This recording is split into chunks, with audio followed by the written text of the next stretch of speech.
tyrannical Anglophile leading your country? Hamilton wishes to move away from the Constitution's Republican structure toward a monarchy modeled after the English Constitution. What the? Hamilton? Alexander Hamilton is not the right man to lead our country. He has already proposed unconstitutional ideas, such as the National Bank, and would continue to do so if put in office. The Constitution does not give the explicit power to have a national bank.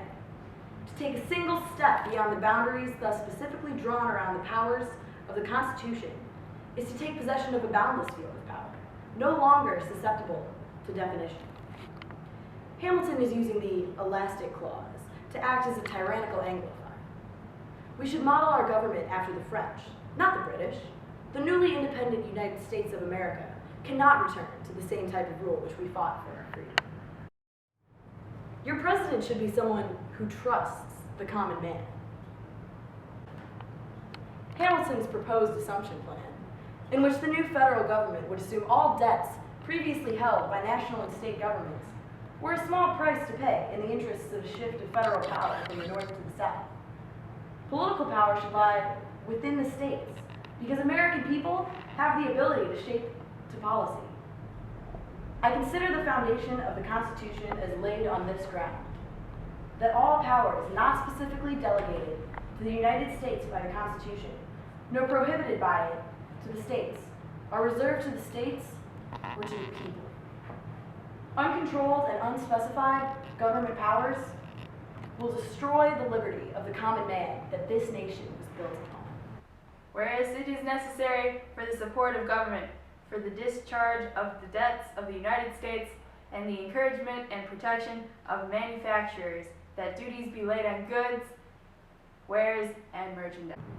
A strong central government would inevitably threaten individual liberties. A simpler society is the solution. While I recognize the necessity of change, I know that persons who work in the soil are more responsible citizens than those who labor in factories for wages. Our nation's farmers are the solution to expanding international market. Americans can exchange raw materials for finer manufactured goods than we are able to execute ourselves. The tariffs would encourage the growth of the un-American manufacturing and industrial economy, but they will resolve the nation's debt, which is of high priority. The Whiskey Rebellion is not a revolutionary uprising, although a little rebellion now and then is a good thing. The entire episode is a Hamiltonian device to create an army for the purpose of intimidating Republicans. It is absurd for Hamilton, a man of political power, to grudgingly overreact to a few disgruntled farmers. The whiskey tax is unfair to the small farmers that our country thrives on. The tax needs to be repealed.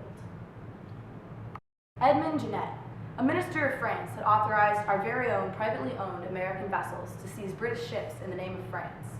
Now, I understand that the American people love France. I do too. But this act started by Genet has greatly offended our neutrality with Britain and has almost pushed us to war with them. But look what Hamilton has done to sabotage our peace treaty. He went and told Britain with knowledge that we were going to attempt establishing peace, and told Britain so they would be prepared to reject a majority of what we had to offer. This has not only sparked outrage in those of us who are in government, but even you, the people who make up this beautiful nation.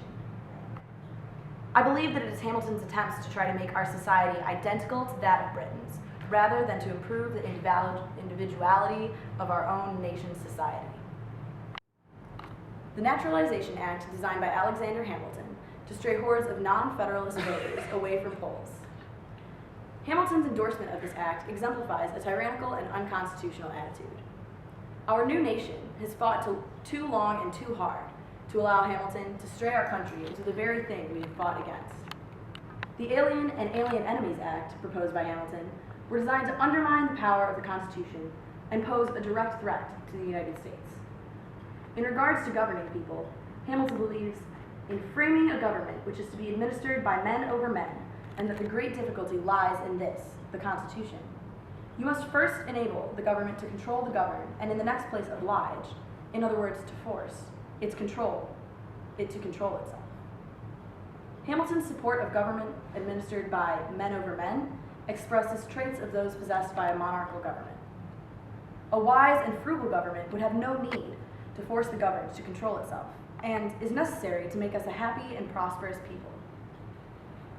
The Sedation Act, designed by Hamilton and the High Federalists to eradicate political opposition within the states, directly threatens free communication ideas and undermines rights guaranteed by the First Amendment. Hamilton also believes in having an idly standing army, not for fear of invasion, but to stifle internal opposition. The intimidation of a nation is not an effective way of governing people. The basis of our government being the opinion of the people, the very first object should be to keep that right. In regards to President Adams' negotiations with France, Hamilton and the Federalists ridiculed these peaceful negotiations. The reaction of the Federalists demonstrates the advocation of war, which contradicts Hamilton's opposition regarding the advancement of the public good. The basis of our government being the opinion of the people, the very first object should be to keep that right. In regards to President Adams' negotiations with France, Hamilton and the Federalists ridiculed these peaceful negotiations. This reaction by the Federalists demonstrates the advocation of war, which contradicts Hamilton's position regarding the advancement of the public good.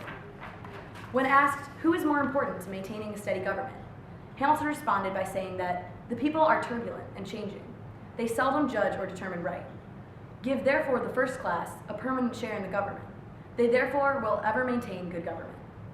Hamilton's belief in empowering the first class with a permanent share in government is unconstitutional and exhibits monarchical philosophies.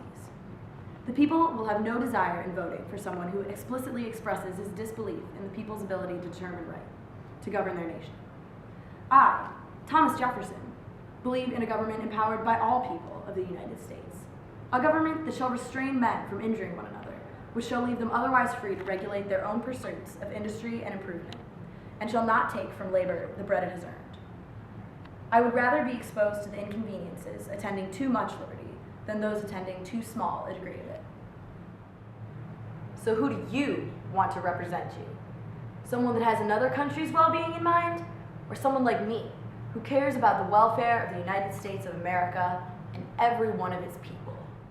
Read my plan, compare it to Hamilton's, and decide for yourself. I'm Thomas Jefferson, and I approve this message.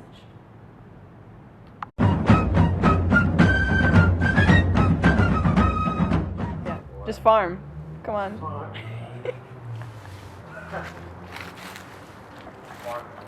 The long one. So, I'm gonna not mess up, probably. It might take 2 minutes. For a small price, to be able to extricate, reject, the naturalization, constitutional attitude. Smack it out of his hand. Just smack it out of his hand. Josh, you have to let her smack it. Okay, wait.